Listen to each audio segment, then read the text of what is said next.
Imagine a quiet suburban street suddenly shattered by an arrogant, self-proclaimed officer demanding payment and threatening residents. You won't believe what happens when his loud, public display of power targets the one man he should never have crossed. A tense standoff, a hidden identity, and an explosive reveal that will leave you cheering. Don't miss what happens next as justice arrives. Watch now to see the ultimate showdown. Can you believe it? Just for an alleged $79 HOA fee, a self-proclaimed HOA officer can storm your home, holding your peace hostage, turning your quiet suburban life into a public spectacle of humiliation. The crisp Saturday morning in Meadow Creek, a serene suburban oasis of manicured lawns and picturesque homes, shattered without warning. Jack Mendez, the newly appointed, notoriously discreet sheriff of the county, was savoring his morning coffee, a rare moment of stillness. His wife, Sarah, moved quietly in the kitchen, the soft clatter of breakfast preparations the only other sound. This was their sanctuary, the tranquil escape Jack desperately needed from the relentless pressures of his job, a place for Sarah's beloved rose garden to flourish. Meadow Creek had seemed perfect, a haven of calm, yet its peace proved to be tragically fragile. Jack had heard whispers of the Homeowners Association's petty tyranny, the ridiculous rules, the arbitrary fees, but he never imagined it would escalate to this. A raucous engine roared down the street, tearing through the quiet. It was a comically customized golf cart, plastered with gaudy HOA logos, trailing a small utility trailer. Jack frowned. This wasn't HOA lawn mowing day. Two figures leaped out. One a hulking man in an ill-fitting security uniform, a ridiculously large, self-made HOA police badge glinting obnoxiously on his chest. This was Officer Clint Barnes, the self-appointed HOA cop, infamous throughout the neighborhood for his petty abuses of power and his insatiable hunger for authority. Clint, with his slicked-back hair and arrogant sneer, saw himself as Meadow Creek's supreme enforcer, turning every minor infraction into a personal crusade. Jack had encountered Clint a few times, always with Clint berating a teenager for skateboarding on the sidewalk or menacing a neighbor over slightly overgrown grass.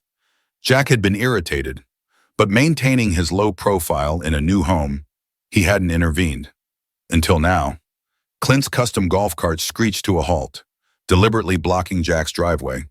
A blatant act of provocation. Clint Barnes, a smug grin plastered across his face, dismounted, flanked by two sullen-looking men in similar HOA uniforms. Clint strode directly to Jack's gate, brandishing a tablet and a clipboard. Bold letters screamed from the top sheet, "Overdue HOA dues $79." Jack opened his front door, stepping out, his face a mask of calm, but his eyes held a subtle, dangerous glint. "What's the problem, Clint?" Jack asked, his voice steady, almost too calm. Clint sneered, a short, dismissive laugh escaping him. "Morning, Mr. Mendez," he spat, deliberately emphasizing the title, dripping with condescension. "Just a minor issue with your account." He gestured vaguely at the paper. "This month's HOA fee, $79, is 30 days overdue, and per HOA bylaw 3 Section C, we are authorized to take all necessary measures to recover this debt." Jack glanced at the paper. He knew he'd paid every bill on time. A mistake, surely. "I believe I've already paid that," Jack replied, his tone still remarkably even. "Perhaps there's an error in your records." Clint scoffed, a grating, dry sound that echoed unpleasantly in the morning air. "An error? There are no errors here, Mr. Mendez," he snarled, his voice rising, drawing the attention of the neighbors. Doors creaked open. Curious faces emerged. Jack saw Mrs. Miller across the street peering, and young Smith was clearly recording on his phone. Clint took another step, invading Jack's personal space, jabbing a finger directly at Jack's face. "You think you can just bypass our HOA like that? This $79 fee is mandatory, and you are in breach of contract." This isn't the first time you've ignored regulations. Last week, your lawn was half an inch over regulation height, I warned you. Jack remained still, his eyes sharpening almost imperceptibly. His calm was not weakness. It was the chilling self-control of a man who had faced down far more volatile situations. Sarah, now at the window, her face etched with a mixture of concern and growing anticipation, knew Jack better than anyone. She knew Clint Barnes had just stepped on a landmine he shouldn't have. Clint, oblivious to the subtle shift in Jack's demeanor, continued his performance. He slapped the clipboard against Jack's palm. Listen, Mr. Mendez, we don't want to make a big deal out of this, but we will do whatever it takes to maintain order in Meadow Creek. If you don't pay immediately, we'll place a lien on your property, cut off your utilities, and you'll owe double in penalty fees. Clint's threats resonated down the quiet street. Neighbors murmured. Knowing Clint's nature but too intimidated to confront him directly, they were used to his antics. But this was different. This was Jack Mendez, the quiet newcomer. Phones were held aloft, capturing every explosive second. Jack's gaze bore into Clint, his eyes now cold, razor sharp. You don't want to make a big deal out of this. Clint, Jack repeated, his voice dropping, taking on a dangerous undertone Clint failed to recognize. I think you just did, slowly, deliberately. Jack reached up, casually pulling back his jacket lapel a fraction. Clint chuckled derisively. Oh, what are you going to do, Mr. Mendez? Call the police. I am the police here. Yet he tapped the self-made badge on his chest. Utterly unaware, he stood before the newly appointed county sheriff, a man whose quiet authority had become legend within law enforcement circles. Just then, in the distance, a faint wail of sirens began to build, growing steadily louder, closer. It wasn't the tinny sound of private security. It was the unmistakable, authoritative howl of genuine patrol cars. Clint Barnes, hearing the sirens, spun around, his arrogant smirk melting into confusion. What the hell, he muttered, then immediately whipped back to Jack, eyes narrowed with suspicion. You called the cops. Why, this is an HOA matter. Jack merely watched Clint, a faint, almost imperceptible smile of cold satisfaction playing on his lips. He said nothing, just waited. The flashing blue and red lights began to paint the houses, and within moments, 2 official county patrol cars pulled up behind Clint's golf cart, boxing him in. The neighbors held their breath, unwilling to miss a single second. Clint's face went ashen. A cold dread seeped into him. 2 real police officers, crisp in their uniforms, stepped out, grim-faced, hands resting on their hips, their eyes sweeping the scene, landing squarely on Jack Mendez. Good morning, officers, Jack stated, his voice clear, resonant, devoid of any neighborly calm, now filled with the undeniable command of authority. He slowly reached inside his inner jacket pocket. Clint Barnes stood frozen, his eyes wide, tracking Jack's every move. Jack Mendez pulled out a black leather wallet, slowly opening it. In the morning light, a golden badge gleamed, catching the sun. It wasn't a self-made HOA badge. It was the sheriff's badge. Jack simply held it up, a silent, powerful gesture carrying the weight of ultimate authority. He didn't need to say another word, merely a subtle nod to the 2 real officers. Clint Barnes stared at the badge, his face draining of all color. Every ounce of his arrogance, every shred of his bluster, evaporated instantly, replaced by sheer, unadulterated horror. He looked at Jack, then at the badge, then back at Jack, his eyes darting to the shocked, then silently triumphant, faces of the neighbors recording the scene. He knew, with a sickening lurch in his gut, that he had just made the gravest mistake of his life. Officer Barnes, Jack said, his voice now deep and commanding, utterly devoid of any previous pretense of neighborliness, now the chilling pronouncement of a superior officer. I think we need to have a serious talk about impersonation, threatening citizens, and trespassing on private property. The two police officers advanced on Clint and his HOA security team. The game had just irrevocably changed. The once tranquil morning sun now seemed to glare down on a scene ripped from a suburban nightmare, transforming Meadow Creek's serene facade into a volatile crucible of law enforcement. Clint Barnes, moments ago the strutting peacock of the neighborhood, now stood rigid, a ghastly sculpture of pure terror. His eyes, once arrogant, darted frantically between Jack, the gleaming badge, and the two approaching, unyielding real police officers.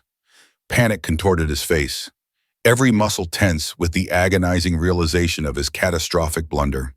The two meek HOA cronies accompanying Clint immediately shriveled, trying to merge with the background, their faces sickly pale. They'd ridden the wave of Clint's illusory power, but none of them had envisioned this brutal shipwreck. Jack Mendez, no longer the quiet neighbor, but a pillar of unyielding authority, took another deliberate step towards Clint. Clint, Jack's voice resonated, low and dangerously powerful. You've just violated a multitude of actual laws, far beyond any petty HOA bylaw. Officers Daniel and Rodriguez, already familiar with their new chief, moved to Jack's side. They absorbed the situation with a quick, silent understanding. Jack gave a subtle, almost imperceptible nod, and they knew precisely what to do. They'd seen Jack dismantle far more formidable threats, and his calm always heralded a storm for those who dared to defy him. Chief, Officer Daniel stated, his voice laced with unshakable respect, despite the utterly undignified spectacle unfolding before them. Assistance needed, sir, the title. Chief, hung heavy in the quiet morning air, an undeniable thunderclap in Clint Barnes's ears. He swallowed hard, his throat a desert. The recording neighbors now had a clearer view, and the murmurs that rippled through the gathered crowd escalated into a buzzing, electrifying current. Mrs. Miller clapped a hand over her mouth, eyes wide with disbelief and dawning realization. Young Smith paused his recording, jaw slack. This wasn't just an HOA dispute. This was the spectacular public collapse of a petty tyrant.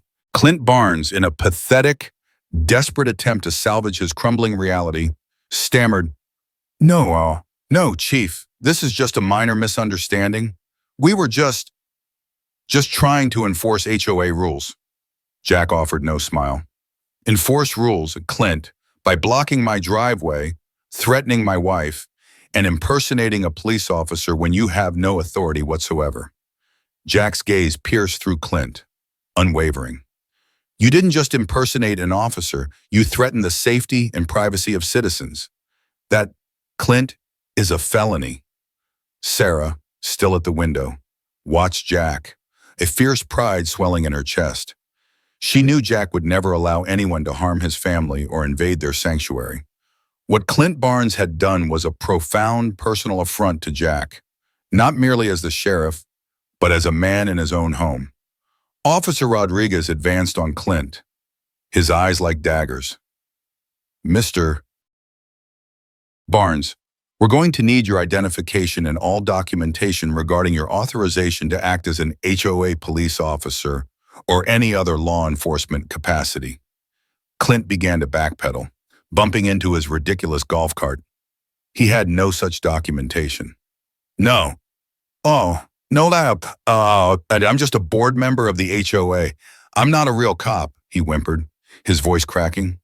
Then why were you wearing a uniform with an HOA police badge and claiming to be police? Jack pressed. His voice weighted with undeniable power. And why were you blocking a public thoroughfare, threatening legal action, and asserting authority you clearly do not possess? Clint stammered, his words dissolving into incoherent mumbles. His bravado had completely evaporated, replaced by raw, debilitating fear. He had built a flimsy castle of imagined power, and in a mere few minutes, it had crumbled into dust at his feet. The neighbors, who had once feared him, now recorded with a chilling, quiet satisfaction. Officers, Jack commanded, his gaze never leaving Clint.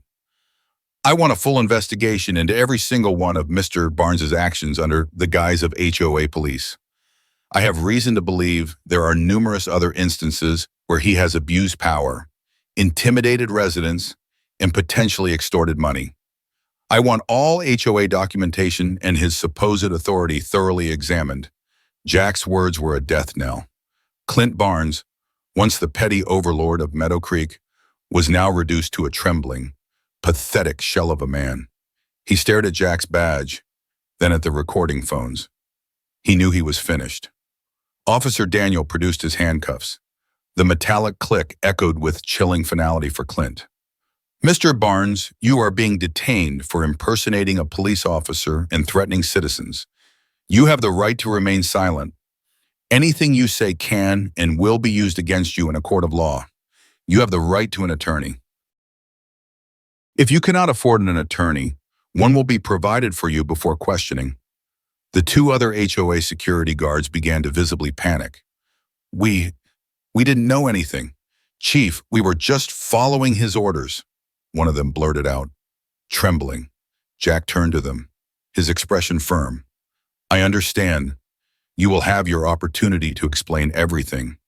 For now, I want you to step back and refrain from interfering. Officer Rodriguez began to search Clint's golf cart, looking for any documents or evidence related to his long-standing abuses of power. The neighborhood residents gathered closer, no longer hiding their recording. Whispers spread like wildfire, a mix of exhilaration and profound relief. Many had suffered Clint's bullying in silence for far too long. One neighbor, Mr. Henderson, whom Clint had once fined for parking too far over a painted line, tentatively approached Jack. Thank you, Chief, Mr. Henderson said, his voice trembling with emotion. We've put up with this man for too long. He's been a nightmare. Jack merely nodded, his gaze still fixed on Clint Barnes, who was now being handcuffed. No one will have to put up with us anymore. Mr. Henderson. Jack knew this was only the beginning. This 70-hour incident was merely the spark, igniting a far broader investigation into the true power of the HOA and those who had so recklessly wielded it. As Clint Barnes was led away, his eyes briefly met Sarah's, Jack's wife, who watched him from the window with an unwavering gaze. Clint Barnes had attempted to intimidate Jack Mendez, but instead he had publicly destroyed his own pathetic reign, not just in front of the chief's wife, but before an entire neighborhood and indeed the entire county. The true cost of his arrogance had only just begun, and it would be far more than the measly $79 overdue fee he had so foolishly fabricated. The spectacle of Clint Barnes being led away in handcuffs sent a seismic shockwave through Meadow Creek. What had begun as a petty neighborhood dispute had exploded into a full-blown criminal investigation, a public humiliation for the self-proclaimed HOA strongman, and an exhilarating revelation for the long-suffering residents. The initial relief gave way to a surge of collective courage, a dam breaking after years of suppressed grievances. Phones, once recording secretly, were now openly held high, capturing Clint's ignominious walk of shame. The two real officers, Daniel and Rodriguez, efficiently processed Clint, their professionalism a stark contrast to his earlier bluster. Clint, head bowed, offered no resistance. His spirit was irrevocably broken. Jack watched him go, his expression unreadable, a silent testament to the calculated patience that lay beneath his quiet demeanor. He hadn't just exposed Clint Barnes, he had unmasked a systemic problem that had festered in Meadow Creek for too long. Sarah, now standing beside him at the open doorway, slipped her hand into his, a gesture of quiet pride and unwavering support. They exchanged a look, a silent acknowledgement of the battle won and the larger war still to be waged. Within minutes, the street buzzed with an energy entirely different from the earlier tension. Neighbors, emboldened by the scene, began to approach Jack. Sheriff Mendez, Mr. Henderson said, his voice trembling with relief. You have no idea what this means to us. Clint has been a menace, abusing his power for years. Fines for dead leaves, arbitrary rules about paint colors, threats of liens for the smallest infractions. We've all been living under his thumb. A woman from 2 houses down, Mrs. Chang, stepped forward hesitatingly. "My son," she began, her voice cracking. "He got a scholarship for art school, but Clint fined us for painting a small mural on our fence. He said it violated aesthetic standards. We had to pay it, or he threatened to revoke our HOA good standing and report it to the school. We were so scared for our son's future." Her eyes were red-rimmed, betraying a long-held anguish. Jack listened, his face grim. These were not isolated incidents. This was a pattern of intimidation and potential extortion. The initial $70 fee was just a facade, a flimsy pretext for Clint's insatiable need for control and perceived authority. "Thank you for sharing that, Mrs. Chang," Jack said, his voice firm. "Every piece of information helps. We're going to ensure this stops." He turned to officers Daniel and Rodriguez. "I want statements from anyone who feels they've been unjustly treated by Mr. Barnes or the HOA. Log every complaint, no matter how small it seems. We need to build a comprehensive case." He then instructed them to cordon off Clint's golf cart, treating it as a crime scene, ensuring nothing was disturbed or removed.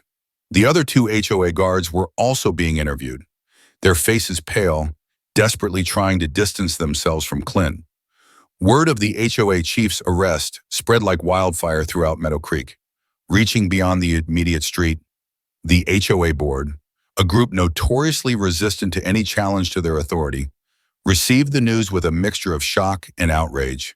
Led by a fiercely protective, elderly woman named Evelyn Hayes, the board was a tight-knit clique that had allowed Clint Barnes free rein for years. Seeing him as their enforcer, they valued his strict adherence to their sometimes draconian rules, even if his methods were questionable. They believed he was simply doing their dirty work. Within the hour, a black luxury sedan, clearly out of place on the quiet suburban street, pulled up. Evelyn Hayes, a woman with a stern countenance and an air of unshakable self-importance, emerged, flanked by a nervous-looking man in a suit, the HOA's legal counsel, Mr. Peterson. They marched directly toward Jack, their faces set in angry defiance. "Sheriff Mendez!" Evelyn boomed, her voice sharp and accusatory, cutting through the murmurs of the crowd. "What in the name of Meadow Creek is going on here? You have arrested our head of security, Officer Barnes, on a spurious charge. This is an outrageous overreach of your authority. He was merely enforcing HOA regulations." Jack turned, his gaze meeting Evelyn's with unflinching resolve. "Mrs. Hayes," Jack stated calmly, "Officer Barnes was arrested for impersonating a police officer, threatening citizens, and trespassing. These are serious criminal offenses, not spurious charges related to HOA regulations." "Nonsense," Evelyn retorted, her face flushing. "Clint Barnes is a dedicated member of our community, ensuring order. He has a right to wear that uniform. To enforce our bylaws, we authorized him. Did you authorize him to claim he was a sworn police officer?" Jack pressed, his voice unwavering, his eyes holding hers. "Did you authorize him to block driveways and threaten liens on property for a disputed $70 fee? Did you authorize him to intimidate residents and extort money for minor infractions?" Evelyn faltered for a moment, her carefully constructed facade cracking. Mr. Peterson, the lawyer, stepped forward, clearing his throat. "Sheriff," he interjected smoothly, "with all due respect, the HOA has a legal right to enforce its covenants. Mr. Barnes operates under our express authority to ensure compliance." "Compliance is one thing, Mr. Peterson," Jack countered, his voice gaining a dangerous edge. "But criminal behavior is another. My officers are currently taking statements from residents who allege a pattern of abuse, intimidation, and potentially illegal financial practices by Mr. Barnes under the guise of HOA enforcement, and we're going to investigate the extent of the HOA board's knowledge and involvement in these alleged activities." This last statement hit Evelyn like a physical blow. Her eyes widened, a flicker of genuine fear replacing her indignation. She had always believed the HOA was untouchable, insulated by its bylaws and community standing. She hadn't considered the possibility of criminal charges, especially not directed at the board itself. "What are you implying, Sheriff?" Evelyn stammered, her voice losing its edge. "I'm implying, Miss Hayes," Jack said, his voice cold and deliberate, "that if the HOA board knowingly allowed Mr. Barnes to masquerade as a police officer, to threaten and intimidate residents, or to engage in any form of extortion, you too could face legal consequences. We will be subpoenaing all HOA financial records, meeting minutes, and communications related to Mr. Barnes's activities and any complaints filed against him." Mr. Peterson, the lawyer, looked distinctly uncomfortable. He knew the implications of such an investigation. A subpoena of financial records and communications could expose far more than just Clint Barnes's misdeeds. It could reveal years of questionable practices, potentially illegal fines, and a systemic abuse of power that extended beyond just one man. Evelyn's bravado completely deflated. The power had shifted irrevocably. She had come to confront a neighbor who had dared to challenge her authority, only to find herself facing a formidable law enforcement official who was now turning the tables on her entire organization. The silence that followed was thick with tension, broken only by the distant click of a camera phone. Jack allowed the weight of his words to sink in. This wasn't just about Clint Barnes anymore. It was about cleaning up the entire operation that had allowed him to thrive. The residents, who had watched the exchange with bated breath, now exchanged knowing glances. The reign of terror, not just from Clint, but from the oppressive HOA, was finally being challenged by true authority. The hidden truths were beginning to surface, and the balance of power in Meadow Creek was irrevocably shifting. Sarah squeezed Jack's hand, a silent cheer for the unassuming sheriff who had just dismantled an empire of petty tyranny with quiet resolve and a single shining badge. The confrontation with Evelyn Hayes and Mr. Peterson was the final, decisive turning point, a seismic tremor that irrevocably shifted the landscape of Meadow Creek. The public humiliation of Clint Barnes, followed by the sheriff's direct, unwavering challenge to the HOA board's long-held authority, ripped through the community like a cleansing gale. The suffocating blanket of fear that had long silenced residents evaporated, replaced by a palpable, invigorating sense of collective courage. Stories, once whispered behind closed doors, now poured forth in an uninhibited torrent, a flood of grievances that had been bottled up for years. Jack Mendez, the quiet, unassuming new neighbor, was rapidly becoming a local legend, a beacon of justice in a community yearning for liberation from a protracted reign of petty tyranny. Over the ensuing weeks and months, the sheriff's office in Meadow Creek transformed into a bustling hub of activity, a testament to the depth of the rot that had set in.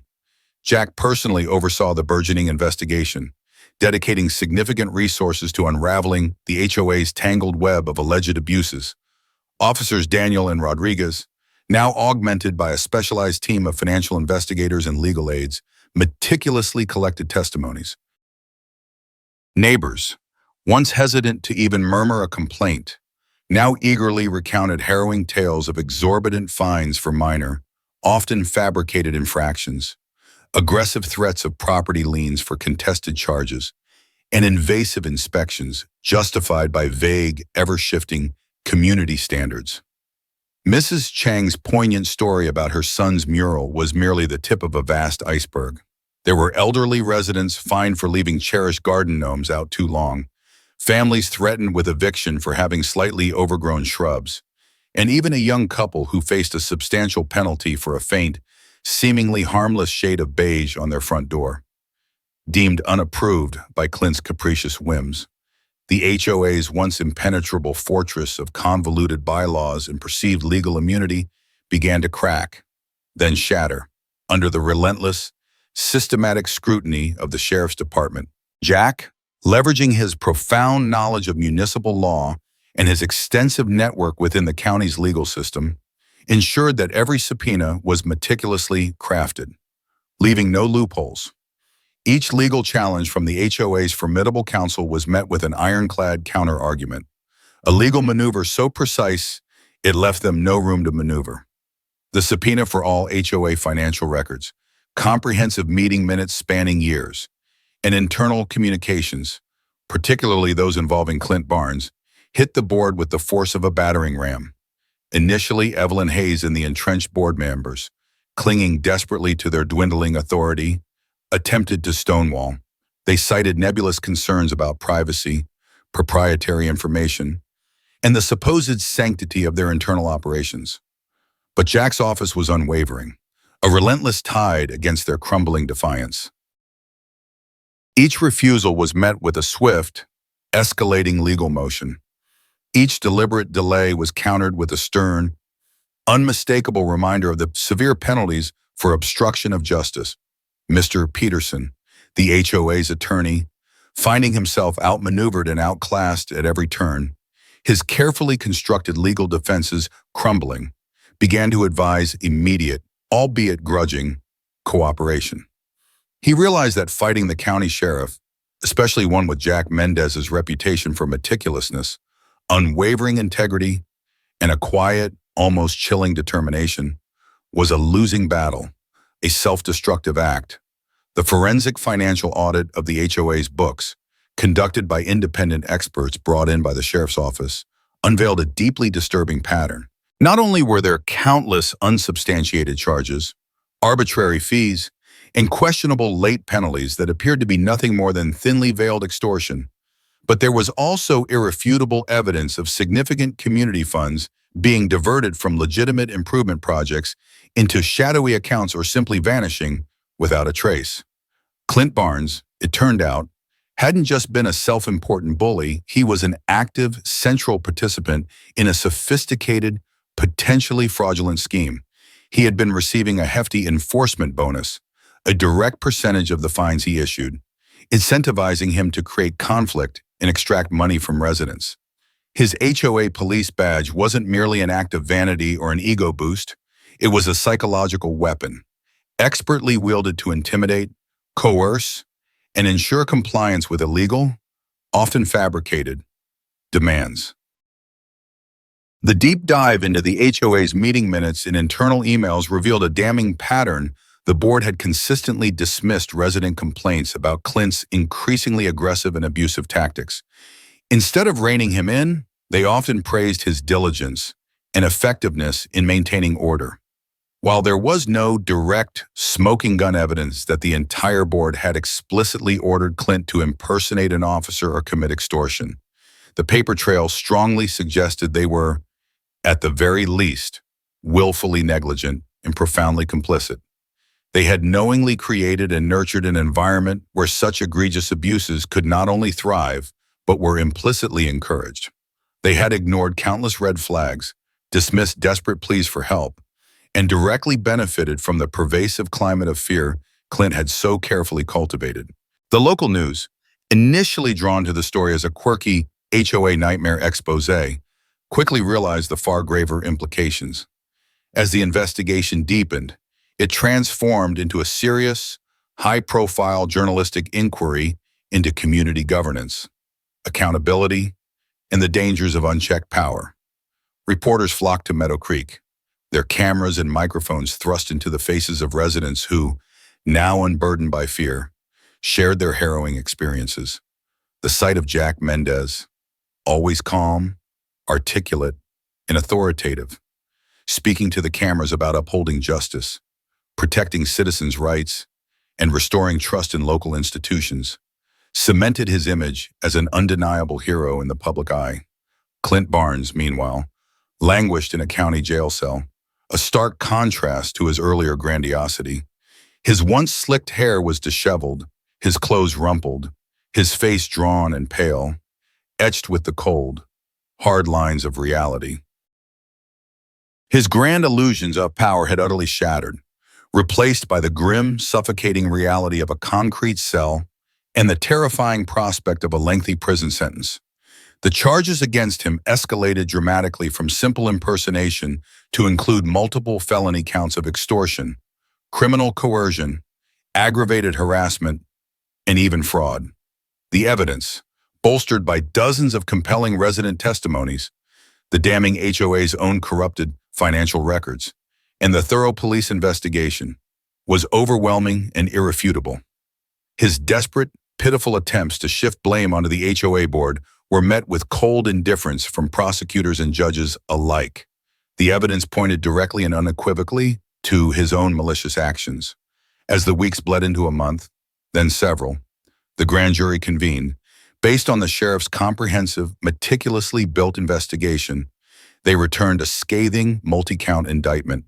Clint Barnes was officially charged with a litany of felonies, ensuring he would face the full force of the law.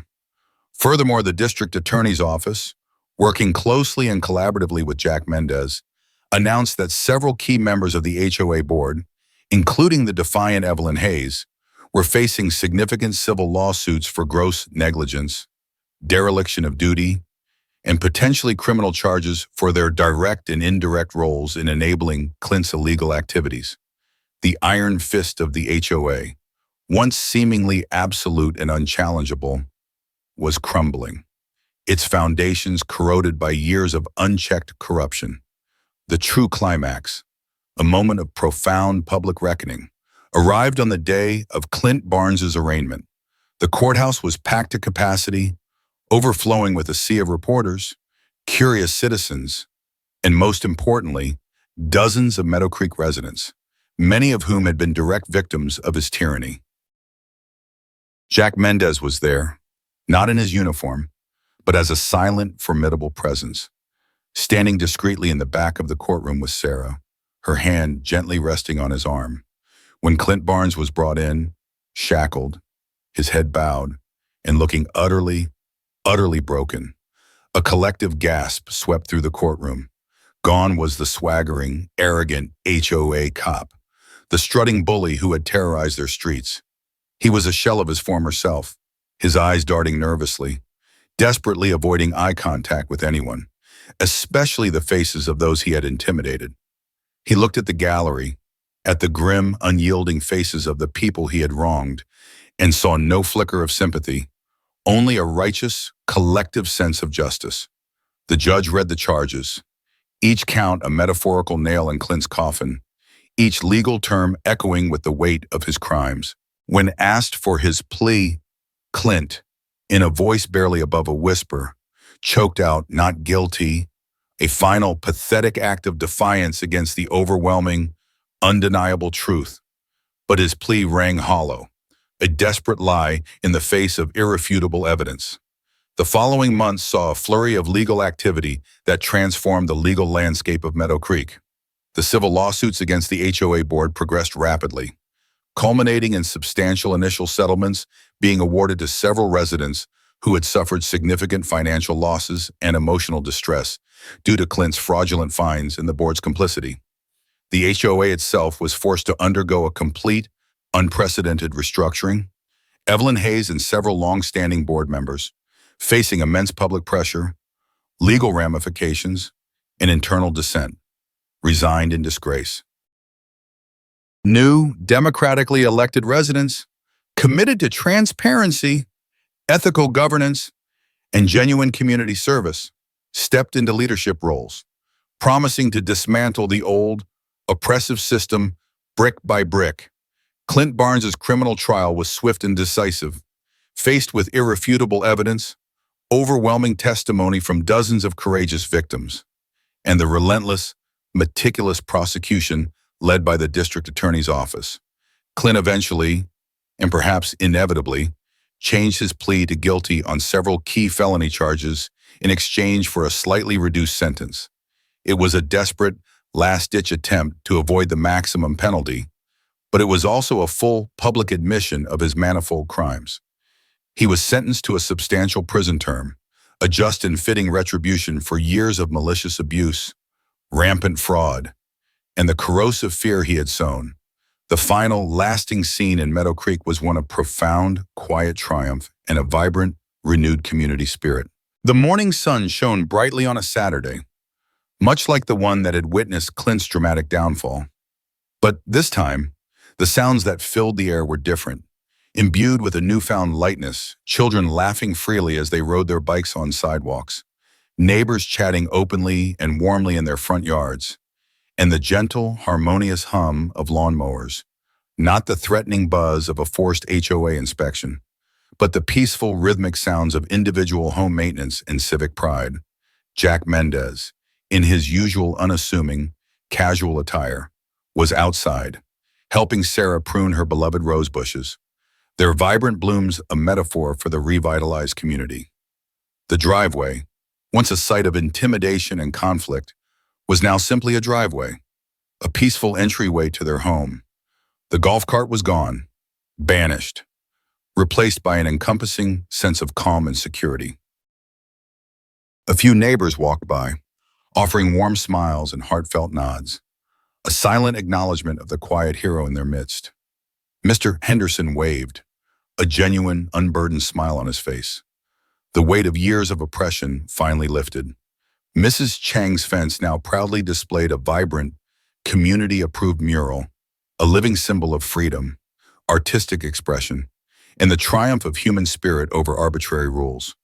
The original $79 fee that had sparked this entire saga had been rectified, refunded to Jack with a formal, written apology from the new HOA board.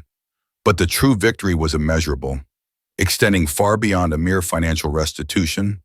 Jack Mendez, the unassuming sheriff, had not just solved a neighborhood dispute, he had fundamentally restored order, brought profound accountability to a corrupt system, and reminded everyone that true authority lies in selfless service, in unwavering integrity, and in protecting the vulnerable, not in intimidation or self-aggrandizement. He had cleaned up Meadow Creek, allowing its residents to finally breathe free, their homes no longer battlegrounds, but once again cherished havens of peace, security, and community.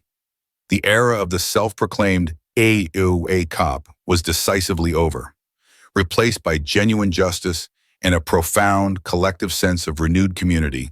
The powerful, peaceful silence of their suburban street was once again truly their own, a testament to the quiet strength of one man and the enduring spirit of a neighborhood reclaimed.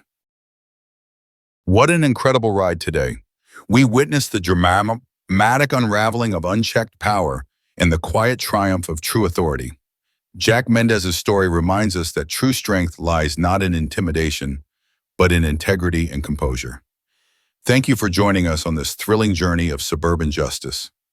If you loved seeing Clint Barnes get his just desserts, please like this video, leave a comment with your thoughts, and subscribe to our channel for more amazing stories.